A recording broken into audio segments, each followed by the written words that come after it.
Por favor, abra a Bíblia de vocês em Efésios capítulo 2.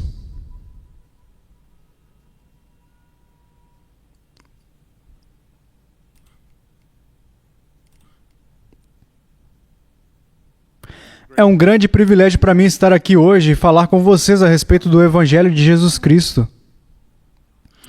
Saibam que hoje eu tenho apenas dois propósitos, dois fardos. Um é a glória de Deus. É a glória. E dois, o estado da alma de vocês. Vocês. É uma coisa tremenda ser um pregador do Evangelho. É uma coisa terrível pregar o Evangelho. Eu olho para esta multidão e eu não sou um profeta ou filho de profeta. Mas se os números forem verdadeiros, eu estou olhando para algumas pessoas que vão morrer e vão adentrar na glória pela fé em Jesus Cristo. E estou olhando para outras pessoas que vão morrer e serão lançadas no inferno. É uma realidade incrível, né? Quando você crê nessas coisas. Você olha para as pessoas, como eu estou olhando para vocês, e não sabe o quão bom ou quão bem está a sua alma. E esse é o propósito aqui hoje. Eu estou muito velho para me preocupar quão bem você pensa o que eu prego. Eu poderia me importar muito pouco com a eloquência. Faço isso porque eu quero que as pessoas sejam salvas. Agora, eu vou tentar dissecá-lo.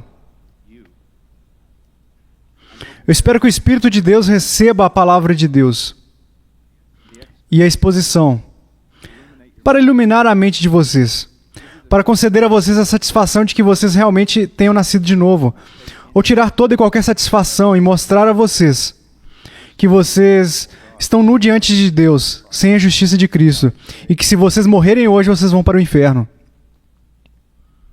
Esse é o propósito que eu tenho aqui hoje na pregação. Efésios capítulo 2, versículo 8. Porque pela graça sois salvos mediante a fé, isso não vem de vós, é dom de Deus, não de obras para que ninguém se glorie.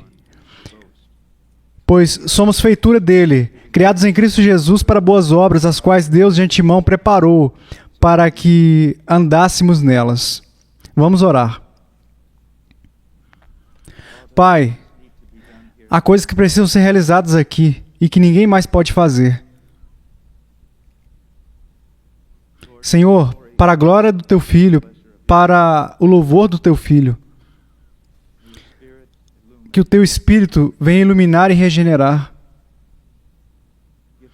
concedendo luz e vida para aqueles que escutam a Tua palavra. Conceda segurança a quem Te conhece. Tire toda a segurança daqueles que não fazem isso. Em nome de Jesus. Amém.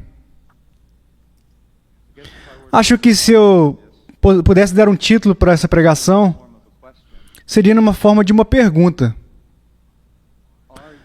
Você é uma obra de Deus? Há evidência de que o Deus que você declara que começou uma boa obra em você no dia da salvação, está continuando essa obra? Existe uma evidência de que Deus está trabalhando em você? Não que Ele acabou de te salvar da sua condenação, mas que Ele está salvando você do poder do pecado. E que você tem a esperança de que um dia Ele vai te salvar da presença do pecado. Pode ser dito dessa maneira: Deus assumiu o controle da sua vida? Ou você é capaz de fazer isso? O que te agrada pensar nisso? No que você quer pensar, além de qualquer intervenção paternal do Senhor, uma intervenção de Deus. Eu estou diante de vocês hoje como um cristão normal. Mas eu estou 100% ciente de que eu não pertenço a mim mesmo. E eu sei disso. Se eu der um passo em falso, se eu seguir um caminho que Ele não prescreveu, Ele virá atrás de mim. E Ele vai tratar comigo. Ao ser salvo, eu estou em uma posição que eu não posso fugir de Deus. Ele não vai deixar eu fugir. Mas se você pode correr como um cachorro no meio do campo selvagem, se você pode ter pensamentos contrários à vontade de Deus, se você pode fazer as coisas em segredo, contrariando a vontade de Deus, e Ele não vem até você, é porque você não pertence a Ele. Você não é dele. Mas enquanto você respira, isso pode ser remediado. Você pode se tornar dele. Tudo o que você deseja é ser dele, você pode ser dele. Em primeiro lugar, Paulo começa, porque pela graça, favor imerecido, sois salvos. Se eu morresse agora, eu iria para o céu por uma razão. Jesus Cristo derramou seu sangue pelos pecadores. Eu tenho exatamente a mesma esperança de que o ladrão na cruz tinha. Não ganhei nada por obras em todos esses anos. Não tenho nada para oferecê-lo como mérito pela minha salvação. Eu sou salvo porque Ele morreu pelos pecadores. E é isso. Eu não tenho esperança nenhuma em mim mesmo. Nenhuma. É uma declaração incomum. O livro de Hebreus fala sobre o arrependimento das obras, das boas obras, das obras mortas. O que isso significa? Quando nos tornamos cristãos, não apenas nos arrependemos do pecado ou de pecar, mas nos arrependemos de confiar em nossas boas obras. Você não vai para o céu com um fiapo de justiça própria nas suas costas. Aqueles que de verdade creem, até mesmo os mais imaturos, aqueles que são mais recentemente convertidos, irão reconhecer, porque eles foram ensinados por Deus, eles são ensinados pelo Espírito de Deus, eles não têm esperança em si mesmos de jeito nenhum, nada, zero, nenhum. Há apenas um herói nessa história e é Jesus Cristo e mais ninguém. Tudo o que nós somos apenas pessoas que merecem o inferno, que foram salvas pelo nosso irmão mais velho.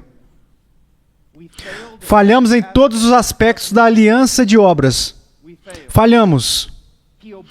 Ele obedeceu a todas as estipulações e mandamentos do pacto das obras. Nós merecemos a pena por violarmos o pacto das obras. Ele sofreu a penalidade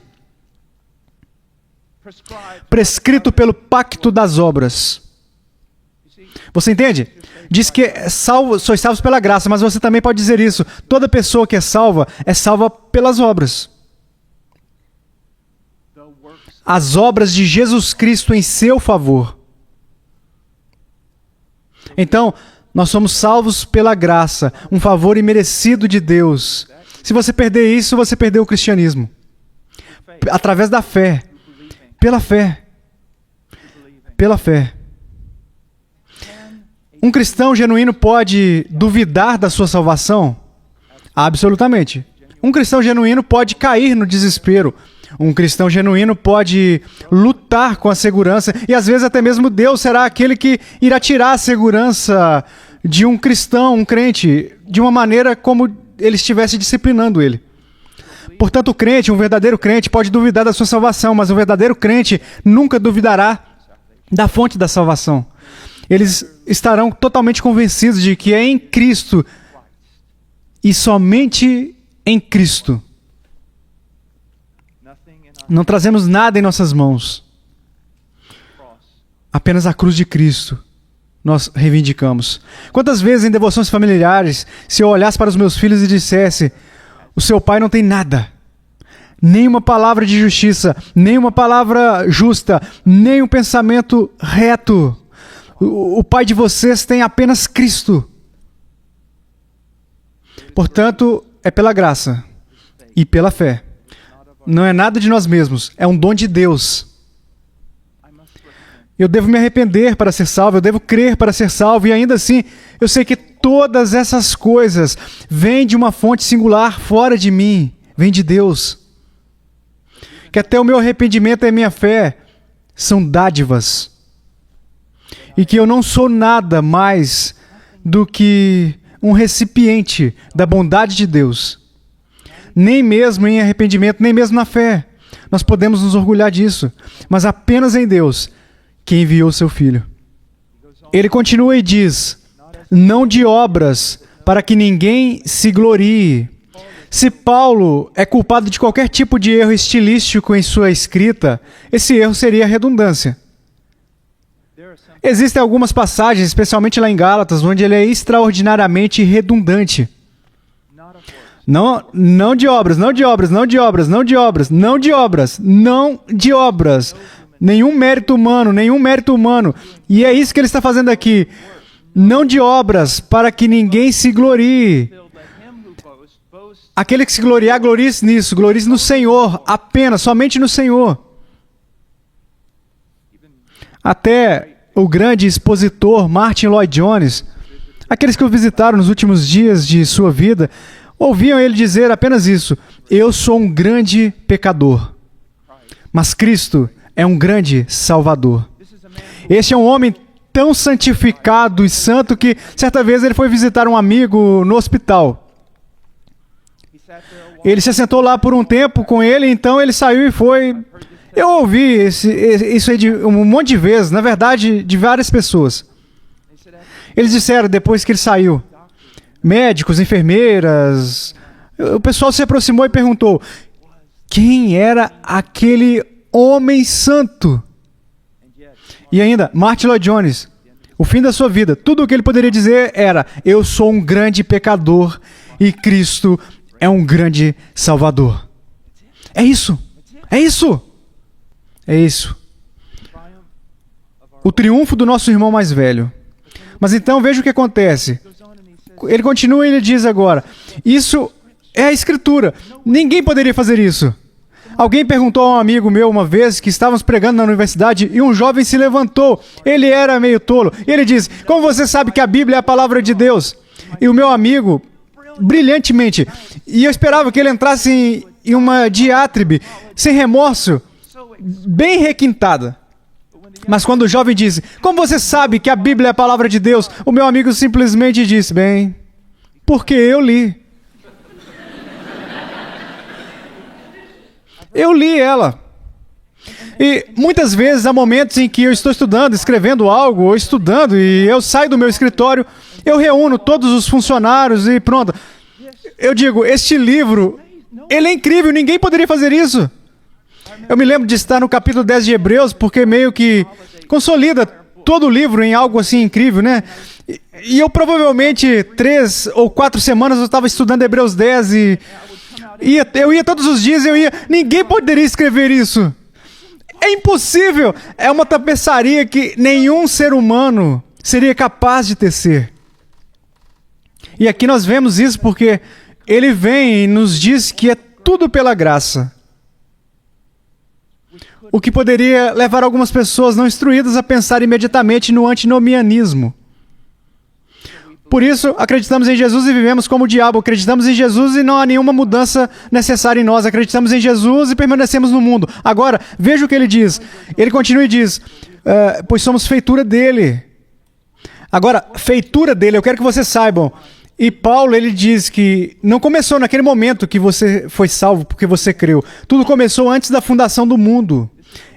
Essa é uma obra longa. Essa é uma obra bem pensada. E o fim dessa obra... Você sabe por que a obra não vai falhar? Primeiramente, não é apenas porque Deus te ama.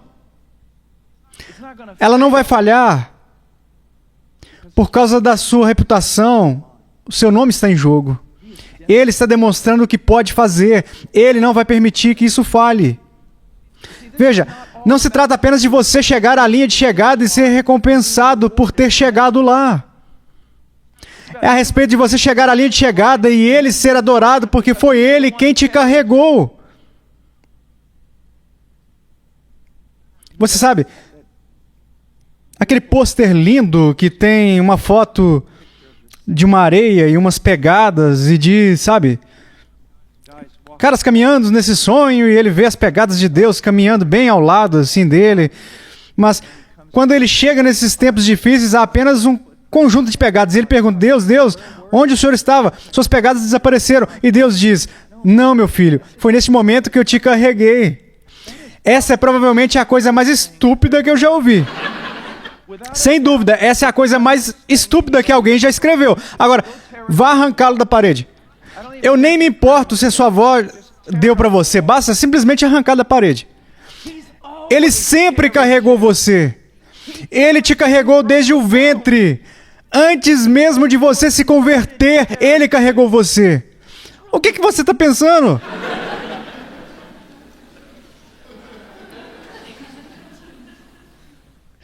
Somos a sua obra, mas deixe-me perguntar uma coisa. Alguém olharia para você e perceberia que você é uma obra dele?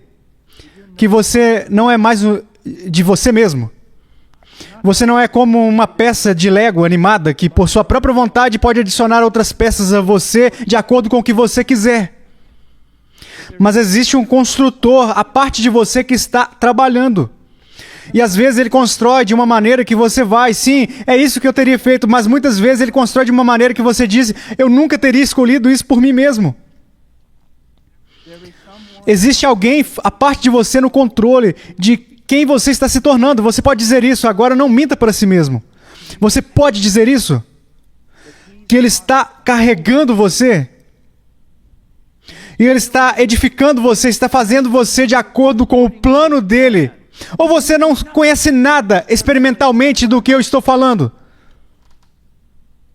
Você acabou de fazer uma oração um dia e algum pregador batista teria saído melhor, assim, sendo tipo um sacerdote da igreja católica, declarou você com uma autoridade vazia que você agora é um crente. Ou você se arrependeu dos seus pecados, creu e então passou a ser propriedade e construção de um Deus que fará com você tudo o que ele quiser. Você está entendendo? Agora, pois somos feitura dele, criados em Cristo Jesus para boas obras. Você diz, sim, eu estou em construção, sou uma das peças de Deus em que ele está trabalhando. Prove. Prove isso.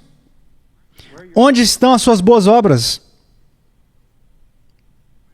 Onde estão suas boas obras? Você diz, bem, boas obras, elas não nos salvam. Você acabou de dizer que elas não salvam, absolutamente, elas não nos salvam. As boas obras são o resultado de termos sido salvos. As boas obras são a manifestação contínua do poder da graça. Do poder de Deus. Aquele que começou uma boa obra em você vai finalizar. Onde estão elas? Jovem, saiba disso. Se você realmente se converteu, isso também será requerido de você. Nunca pense que essa pessoa, sabe, confiou em Cristo aos 10 anos. E não devemos esperar qualquer transformação. Sim, nós devemos esperar. Sim, devemos, de fato. E é isso que os pastores sábios procuram. A graça transformadora. Graça salvadora. Uma graça transformadora. Você está salvo? Você é uma feitura dele? Como você sabe? Ele te convenceu do pecado? Ele te lidera num caminho de retidão? Você tem a sensação de que não é mais de si mesmo?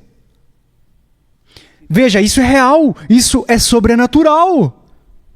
Esta é a salvação.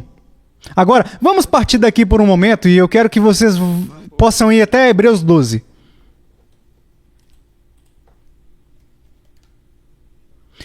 Os crentes em Hebreus eram os crentes aqui no livro de Hebreus, eles estão aqui no capítulo 12.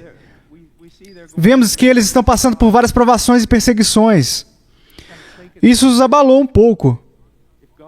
Se Deus é o nosso Pai, por que estamos passando por tanto sofrimento? Agora aqui está algo que eu quero que vocês entendam sobre a disciplina de Deus. A disciplina de Deus nem sempre é, principalmente assim, o resultado de sermos rebeldes. Portanto, a maioria das pessoas tem uma ideia. Sim, Deus vai te disciplinar quando você for obstinado a fim de te trazer de volta, a fim de te alertar para que você nunca mais faça de novo. Mas nem sempre essa é a causa da disciplina. Quando eu era menino, eu queria ser jogador de basquete. Eu tinha as pernas fracas.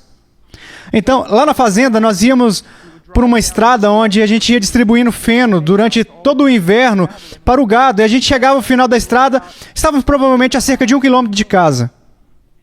Então meu pai, as minhas botas ali, ele tinha umas botas grandes, pesadas, ele colocava mais peso nos tornozelos para eu correr atrás do caminhão. E eu não desobedecia ao meu pai. Eu não tinha feito nada que precisasse de correção. As minhas pernas estavam fracas e precisavam ser fortalecidas. O meu pai me disciplinou. Era necessário. Não era porque eu era desobediente, era porque eu precisava me fortalecer. Eu precisava mudar. Então saiba disso. Bem, vamos olhar. Versículo 7. Capítulo 12. É para a disciplina que perseverais. Deus vos trata como filhos.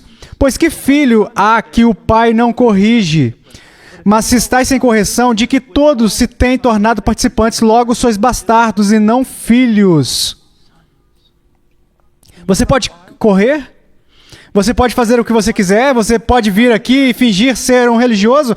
E também estou falando para vocês, jovens. Você pode vir aqui, fingir ser obediente, ouvir o estudo da Bíblia e tudo mais, mas na sua vida particular, nos seus próprios pensamentos ocultos, quando ninguém mais está olhando, você saboreia o pecado, você ama o pecado, você se deleita no pecado. E Deus, os seus pais não sabem disso, mas Deus, que é onisciente, sabe disso e não faz nada. Ele não é esse tipo de pai.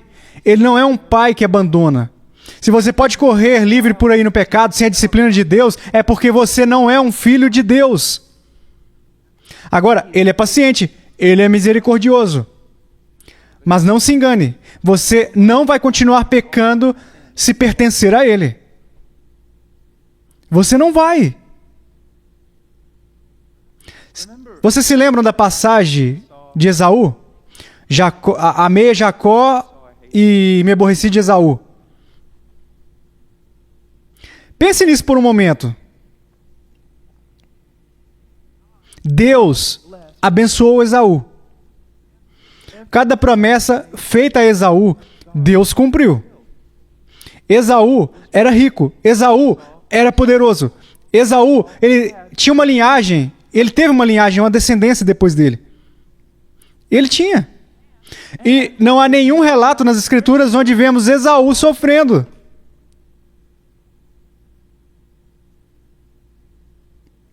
Então, como Deus odiou Esaú? Bem, vamos fazer essa pergunta. Como Deus mostrou amor a Jacó? Ele espancou ele até morrer. A cada passo da sua vida. Você está entendendo? Eu quero dizer, cada coisa podre e errada que Jacó fez, ele pagou. Você está entendendo? Até o fim, Jacó, ele volta mancando para a terra prometida. Porque ele lutou com Deus e Deus machucou a perna dele. Então, como é que Deus odiava Esaú? Ele deixou Esaú ser Esaú. Não vemos nenhuma obra de santificação em Israel, nada, zero, nada, nada. Ele abandonou Esaú, deixou ele ser Esaú. Muitas vezes ao longo das eras, não apenas os cristãos, mas o povo de Deus. Na nação de Israel, os justos clamavam, por que os iníquos prosperam? Nós temos tudo isso nas Escrituras. Jó, Abacuque. Por quê? Os ímpios prosperam e os justos parece que só sofrem. Não é apenas porque vivemos em um mundo decaído.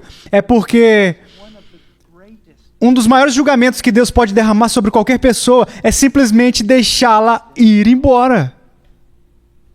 E um dos maiores atos de amor que Deus pode demonstrar ao seu povo é não abandoná-los.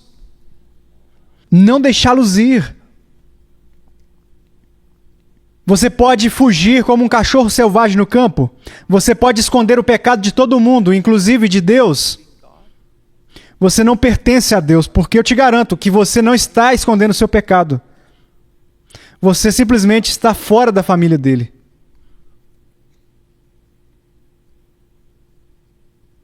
Então Deus, ele trabalha e ele assume o controle. Ele trabalha e assume o controle de cada um que ele salva. Agora vamos para uma passagem das Escrituras no Antigo Testamento, onde isso se torna um tanto claro. Vamos para Ezequiel 36. Aqui Deus está prometendo renovar a nação de Israel.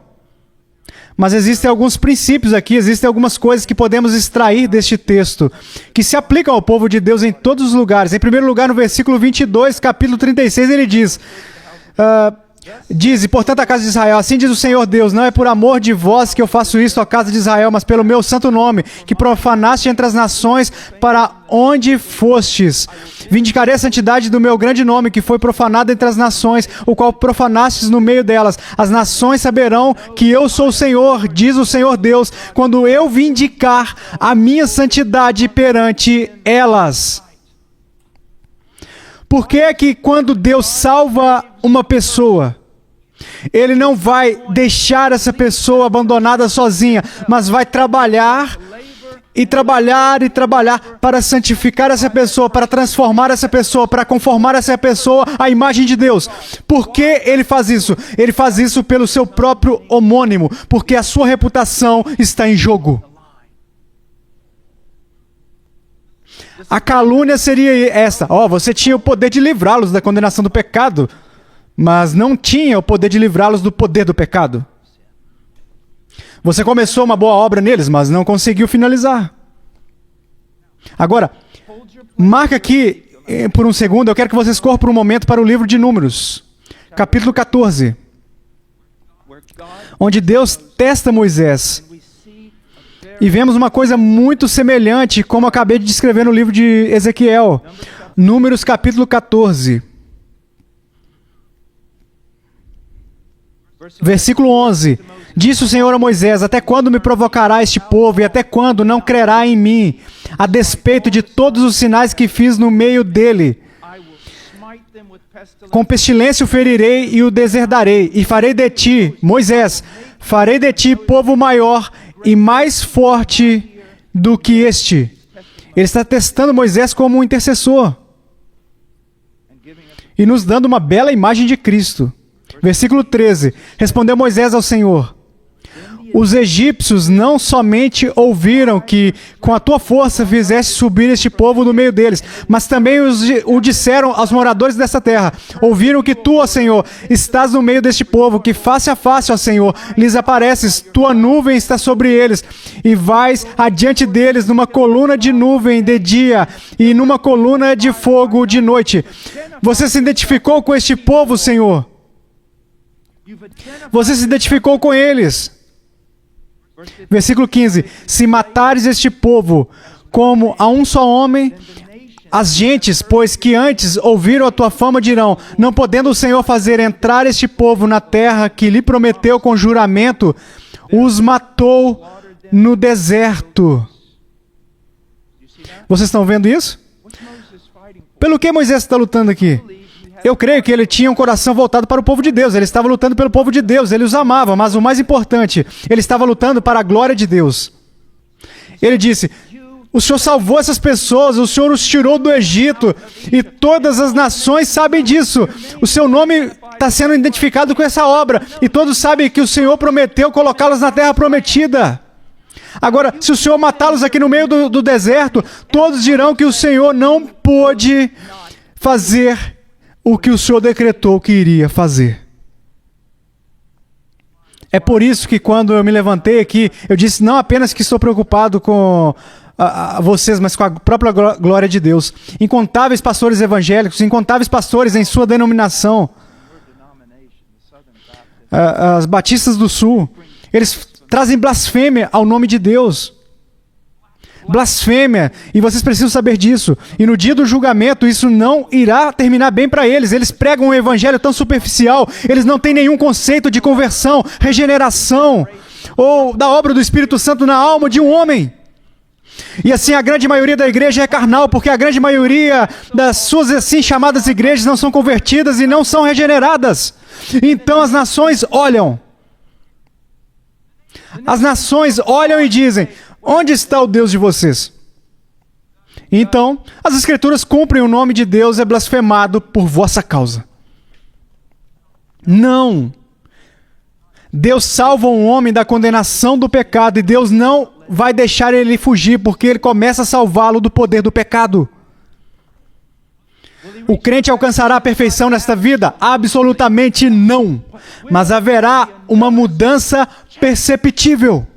Sim. Por quê? Porque houve uma mudança ontológica. Veja, se algum homem está em crise, uma nova criatura, você simplesmente não virou a página, você simplesmente não decidiu entrar para um clube, você simplesmente não se fortaleceu em sua vontade de viver de uma nova maneira. Não, você foi ontologicamente alterado, sua natureza foi transformada, seu coração foi mudado, você se tornou uma nova criatura. Uma nova pessoa. Você se torna parte da nova criação, do novo céu e da nova terra. E Ele está se preparando para isso. Agora, Ele transformou você ontologicamente. O que eu quero dizer é que Ele mudou a sua própria natureza. Então Ele começa a trabalhar em você a fim de prepará-lo para este novo céu e nova terra que Ele está criando. Vemos isso. Vamos voltar para Ezequiel. Deus vai salvar Israel. Agora eu quero que vocês vejam o versículo 24. Eu quero que vocês vejam a salvação, talvez de uma perspectiva diferente. Eu converso com pessoas e elas dizem, cristãos, eu digo, por que vocês se arrependeram? Eu acreditei, eu fiz isso, eu tenho feito isso e aquilo. Vejamos o versículo 24 do texto. Deus diz, tomar-vos-ei de entre as nações. Tomar-vos-eis e vos congregarei de todos os países e vos trarei para a vossa terra. Então aspergirei água pura sobre vós e ficareis purificados. E aspergirei água pura sobre vós e ficareis purificados de todas as vossas imundícias, de todos os vossos ídolos vos purificarei. Dar-vos-ei coração novo, porei dentro de vós espírito novo, tirarei de vós o coração de pedra e vos darei coração de carne, porei dentro de vós o meu espírito e farei que andeis nos meus estatutos e guardeis os meus juízos e os observeis.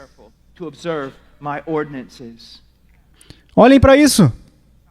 A salvação é uma obra que Deus está fazendo para demonstrar a sua glória, não apenas aos homens, mas aos anjos. E Ele não vai deixar isso falhar. Aquele que começou uma boa obra em você, Ele vai continuar. Ele assumirá o controle da sua vida. Ele vai te colocar em construção. E as pessoas vão ver você mudar. E se não houver mudança, não há obra de Deus.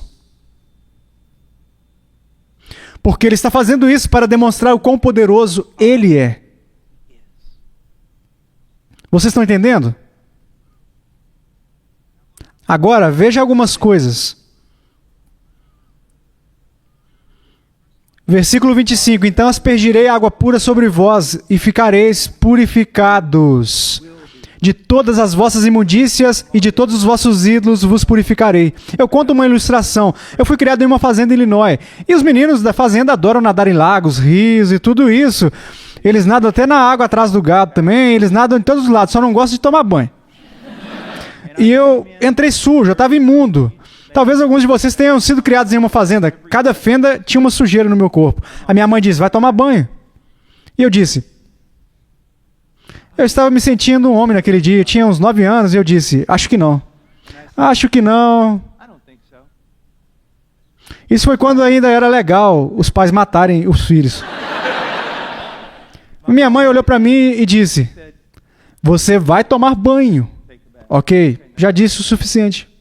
Aí eu entro, eu ligo a água, sai umas gotinhas, eu entro ali, e eu vou assim, ó.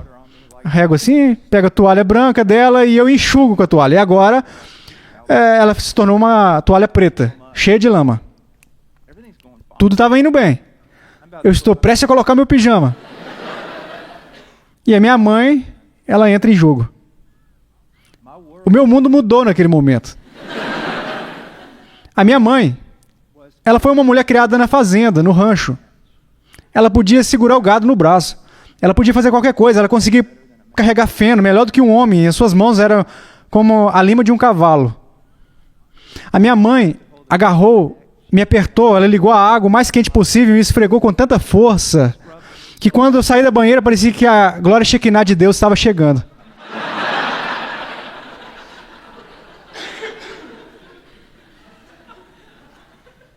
Ela disse, eu vou borrifar água limpa em você e você ficará purificado. Adivinha?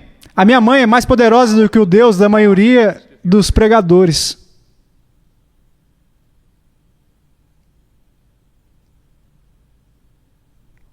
Bem, Deus não pode fazer nada menos que você deixe. Acho que você não leu as Escrituras. Você está brincando comigo, ok? Sério? Não há uma razão pela qual ele é chamado de todo soberano? O Senhor do universo? Ele vai te deixar purificado. É igual a minha esposa, ela olha para o meu filho, um deles tem 18 anos e ele é grande, eu tenho outro de 16 anos também, já está grandinho. Os meninos podem lutar contra cavalos.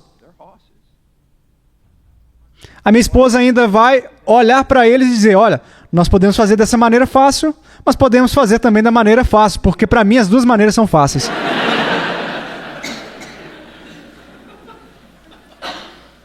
Quero dizer a vocês, com Deus, Ele pode fazer do jeito fácil ou do jeito fácil, porque para Ele as duas coisas são fáceis. É outra história. Você pode chegar à Terra Prometida bem rápido ou em 40 anos, você que decide.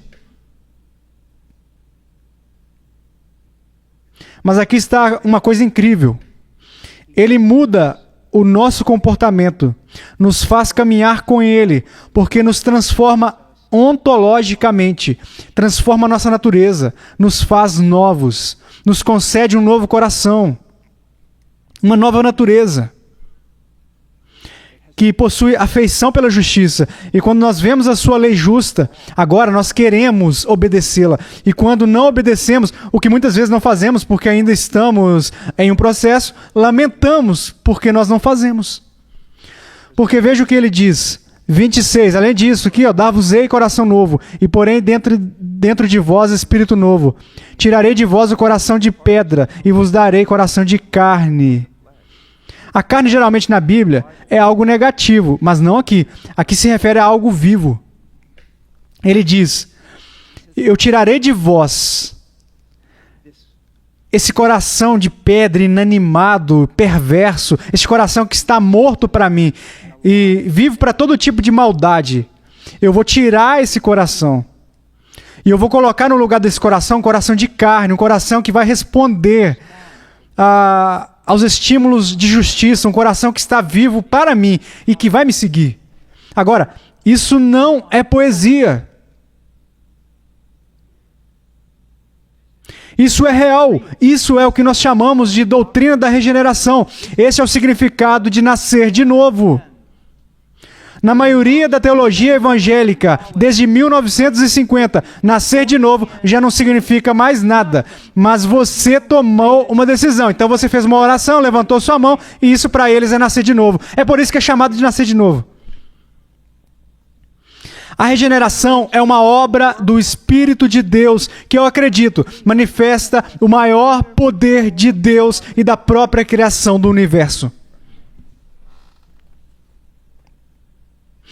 No qual ele transforma um ímpio que odeia a Deus na sua natureza, em uma natureza que ama a Deus e a sua justiça. Eu ouço um pregador dizer assim, se pudéssemos mostrar ao mundo Jesus, se simplesmente vivêssemos como Jesus, o mundo ia crer. Se apenas vivêssemos como Jesus, o mundo nos crucificaria. Foi o que fizeram da última vez. Veja, se eu pudesse, se de alguma maneira eu quisesse, eu teria muito cuidado, se de alguma maneira houvesse uma revelação perfeita de Cristo aqui atrás, de uma cortina, e eu puxasse a corda da cortina e essa cortina fosse aberta, e nessa sala estivesse cheio de pessoas não regeneradas, eles não iam encontrar beleza em Cristo.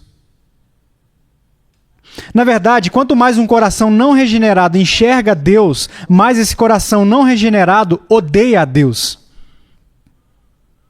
Portanto, eu não tenho apenas que abrir os olhos de uma pessoa para que ela seja salva. Tem que haver uma mudança total na sua natureza. Tem que haver uma mudança completa no coração dessa pessoa. Tem que tirar esse coração que odeia a Deus e colocar no lugar desse coração um coração que ama a justiça. E quando eles olham para Cristo, Sim, podemos dizer que eles estão irresistivelmente atraídos, mas o que realmente está acontecendo aqui é que eles têm novos afetos, e com novos afetos eles simplesmente correm livre e voluntariamente para Cristo. E eles desejam Ele. Por que tem que haver tanto entretenimento na igreja hoje em dia? Por que há tanta estupidez e blasfêmia? Por quê? Porque você está tentando fazer com que um bando de bodes ajam como ovelhas. Você está tentando fazer com que um monte de pessoas que odeiam a Deus o adorem. Mas aqueles que foram regenerados pelo poder do Espírito Santo, aqueles cujos corações foram transformados, eles só querem Deus. Você não pode simplesmente colocar todas essas coisas de lado e me dar Jesus. Cara, nós veríamos Jesus e é o suficiente.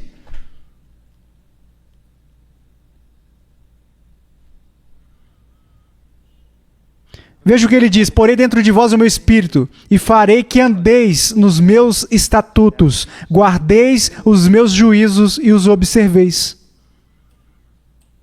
Isso é uma nova aliança, isso é o que vai acontecer quando o Messias vier, por causa da sua obra. O Espírito Santo vai fazer uma obra no coração do seu povo, que eles terão o cuidado de observar as suas ordenanças. Alguém vem até mim e diz: eu tenho um novo relacionamento com Deus. Eu imediatamente pergunto a eles: bem, você tem um novo relacionamento com o pecado? Porque se você não tem um relacionamento diferente com o pecado, você não tem um relacionamento diferente com Deus. Eu tenho um novo relacionamento com Deus. Você tem um novo relacionamento com os seus mandamentos? Porque se você não tem um novo relacionamento com os seus mandamentos, você não tem um novo relacionamento com Deus.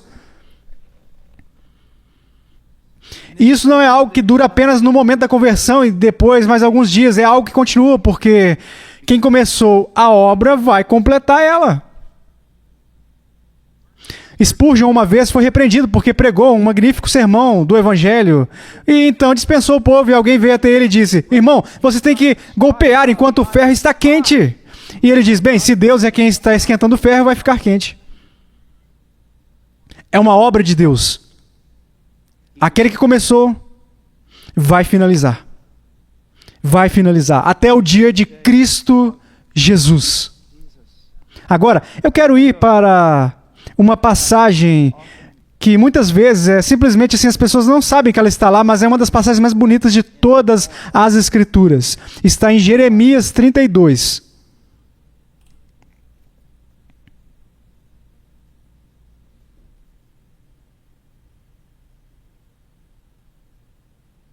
Jeremias 32.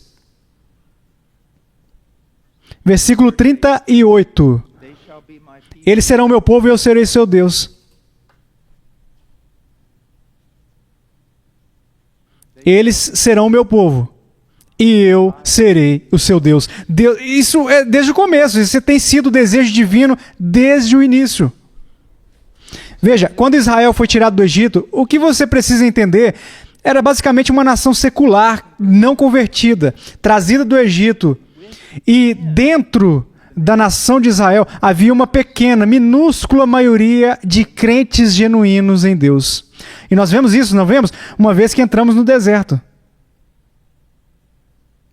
Portanto, muitos pregadores vão dizer: bem, a igreja é assim mesmo, entende? Lá estava a nação de Israel e a maioria das pessoas eram ímpias e carnais e tudo mais. Mas havia um pequeno grupo de pessoas que realmente ia às reuniões de oração nas noites de quarta-feira. Enquanto a igreja é exatamente assim, sabe? A igreja não é assim. A igreja é exatamente o oposto disso. Porque, bem, vamos apenas olhar para Jeremias 31 bem rápido. A nova aliança, versículo 31, capítulo 31, versículo 31. Eis aí vem dias, diz o Senhor, em que firmarei nova aliança com a casa de Israel e com a casa de Judá, não conforme a aliança que fiz com seus pais no dia em que os tomei pela mão, para os tirar da terra do Egito. Porquanto eles anularam a minha aliança, não obstante eu os haver desposado, diz o Senhor. Eles estavam constantemente quebrando o pacto, Eles eram uma nação física, uma descendência física de Abraão, trazida por causa das promessas feitas a Abraão, porque eles seriam a nação por meio da qual o Messias viria. Eles foram trazidos para fora. Mas a grande maioria não passava de violadores da aliança, idólatras, violadores da lei. Mas ele diz: quando eu chegar à nova aliança, quando eu chegar à igreja, eu farei algo diferente. Veja o que ele diz no 33. Porque essa é a aliança que firmarei com a casa de Israel depois daqueles dias, diz o Senhor. Veja, ele não vai apenas dá uma tábua externa de pedra, vai? Ele diz isso. Na mente lhes imprimirei as minhas leis, também no coração lhes inscreverei. Eu serei o seu Deus e eles serão o meu povo.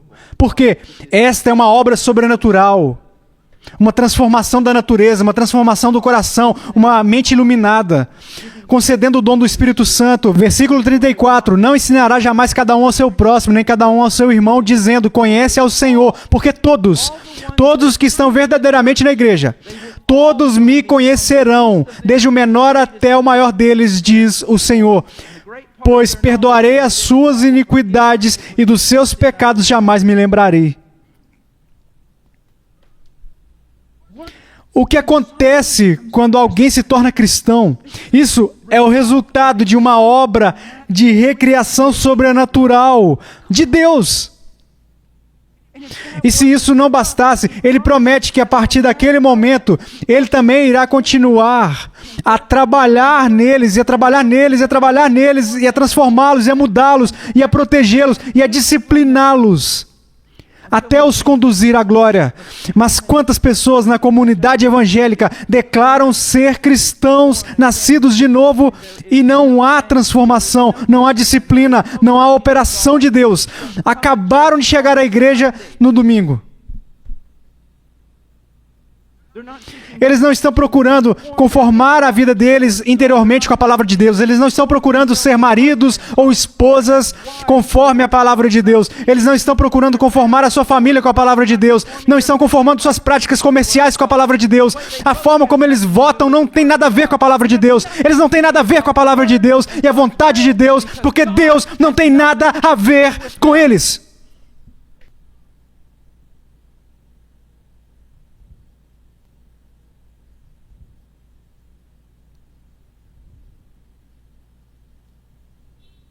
Agora vamos voltar a Jeremias 32. Veja o que diz. Jeremias 32, versículo 39. Dar-lhes-ei um só coração e um só caminho.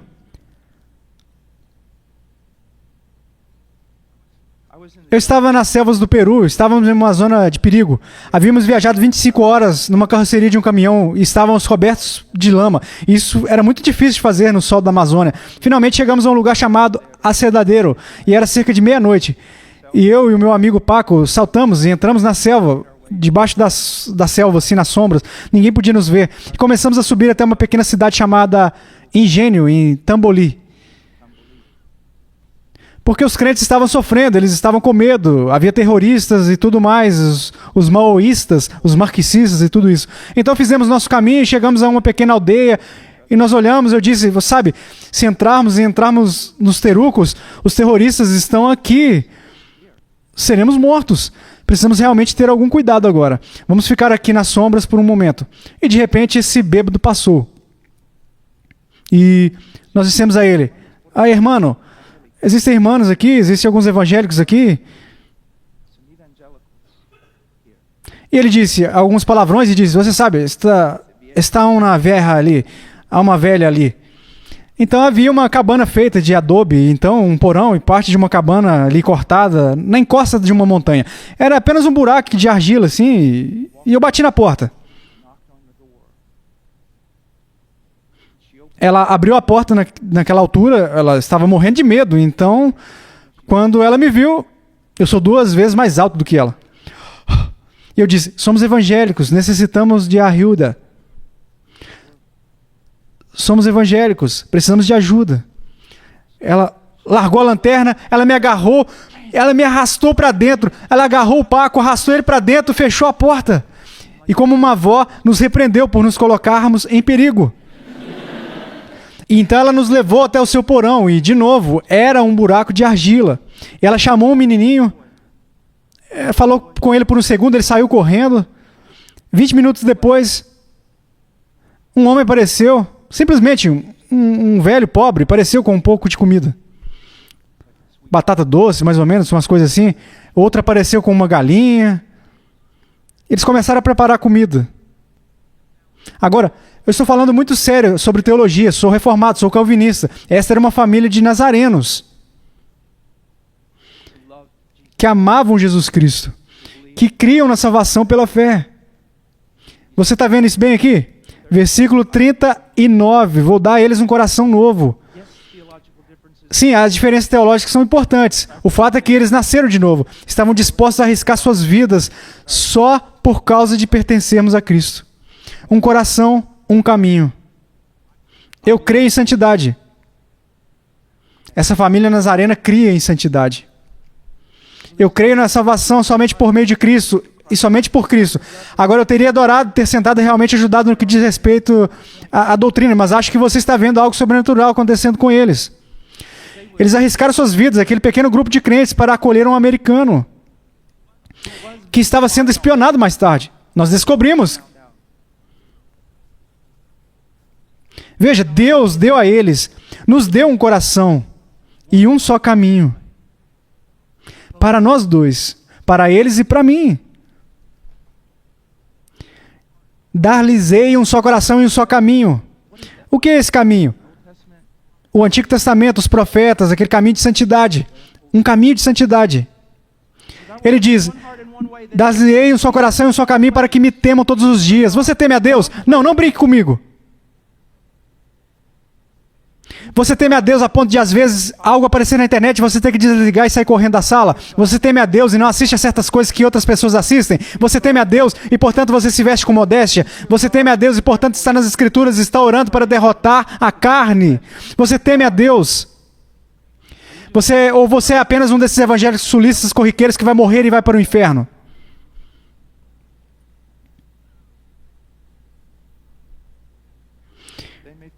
Para que me temam todos os dias, para o seu bem e bem de seus filhos. Qual é o maior bem que você pode fazer para os seus filhos? Seja um homem piedoso. Seja uma mulher piedosa. Então aqui está a parte bonita. Olha o que ele diz no versículo 40. Farei com eles aliança eterna, segundo a qual não deixarei de lhes fazer o bem. Essa é uma nova aliança. Farei uma aliança eterna com eles, segundo a qual não deixarei de lhes fazer o bem.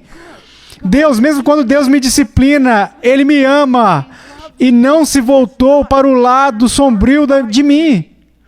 Ele está me fazendo bem, mesmo na disciplina. Você está entendendo? O amor dele nunca vai mudar. Mesmo quando Ele disciplina, da maneira mais severa, o seu amor não muda. Mas agora veja o que Ele diz. Segundo o qual não deixarei de lhes fazer o bem. Veja o que ele diz. Para todo mundo é a promessa. E porei o meu temor no seu coração, para que nunca se apartem de mim. Como você sabe que Deus tem um relacionamento com você, onde Ele não se afastará de você para lhe fazer o bem? Como você sabe que está nesse tipo de relacionamento? Porque você também sabe que Ele colocou o temor dEle no seu coração e você não pode se afastar dEle. Você simplesmente não pode. Você não pode. Você não pode.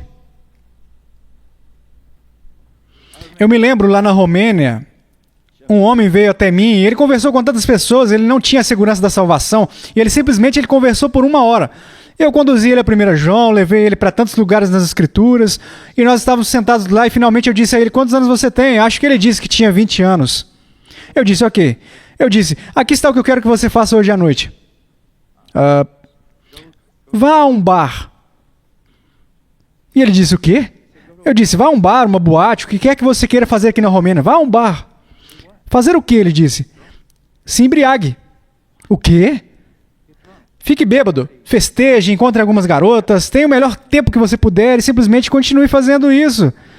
Ele disse, por que você está dizendo isso? Eu disse, bem, você não tem esperança em Cristo. Você não tem esperança de salvação. Então, sabe, beba, seja feliz e morra amanhã. Eu disse, se você está fora de Cristo, se não tem esperança da salvação, eu disse, pegue o que você puder antes de morrer. E ele disse, eu não posso fazer isso. Eu disse, faça isso. Começamos a gritar um com o outro. Ele disse, eu não posso fazer isso. Eu disse, faça isso. Por que não fazer? Porque eu simplesmente não posso. Eu disse, por que não? Ele disse, porque eu temo a Deus, eu não consigo.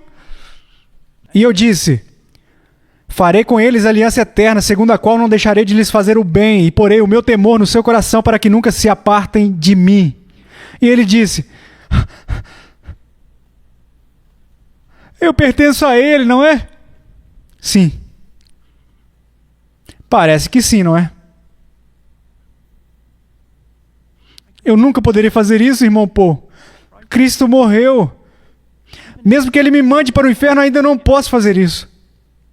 Porque Ele morreu.